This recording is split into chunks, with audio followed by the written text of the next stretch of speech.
ఆంధ్రప్రదేశ్ను అభివృద్ధి పదంలోకి తీసుకువెళ్లేందుకు కూటమి ప్రభుత్వం కృత నిశ్చయంతో ఉందని డిప్యూటీ సీఎం పవన్ కళ్యాణ్ స్పష్టం చేశారు.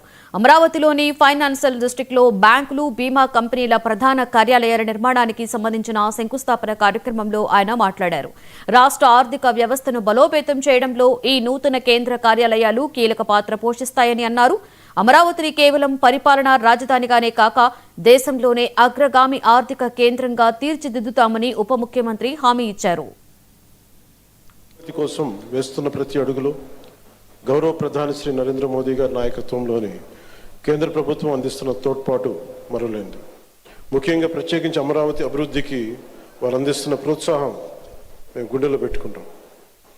ఈ రోజున అమరావతి అభివృద్ధి ప్రాజెక్టులు సాగుతున్నాయి అంటే అది నారా చంద్రబాబు గారి నాయకత్వంలోని ఈ ప్రభుత్వం సంకల్ప బలం,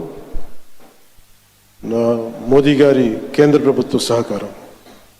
కేంద్రం నుంచి వస్తున్న ఆర్థిక సాయం కాగితాల లెక్కల్లో కరిగిపోకుండా జరుగుతున్న అభివృద్ధి ప్రతి ఒక్కరికి కనపడేలా జవాబుదారీతనంతో ఈ ప్రభుత్వం పనిచేస్తుంది.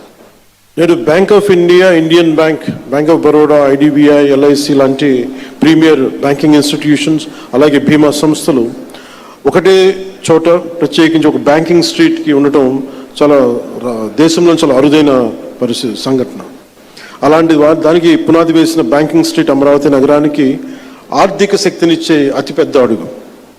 ప్రధాన బ్యాంకుల కార్యాలయాలు, ఆర్థిక సంస్థలు ఒకటే చోట ఉండటం వల్ల ఆర్థిక కార్యకలాపాలు, వ్యాపార లావాదేవీలు చాలా వేగంగా పుంజుకుంటాయి. పెట్టుబడిదారుల విశ్వాసం పెరుగుతుంది. ఆ విశ్వాసం అమరావతిని ఆర్థిక కేంద్రంగా నిలబడుతుంది. అమరావతికి ఆర్థిక కేంద్రం, విద్యా కేంద్రం, ఒక పరిశోధనా కేంద్రం, ఒక మంచి పరిపాలనా కేంద్రంగా ఎదగడానికి నేటి పునాది బలం చేకూరుస్తుంది. ఈ క్రమంలో దేవతల రాజధాని, రైతుల త్యాగం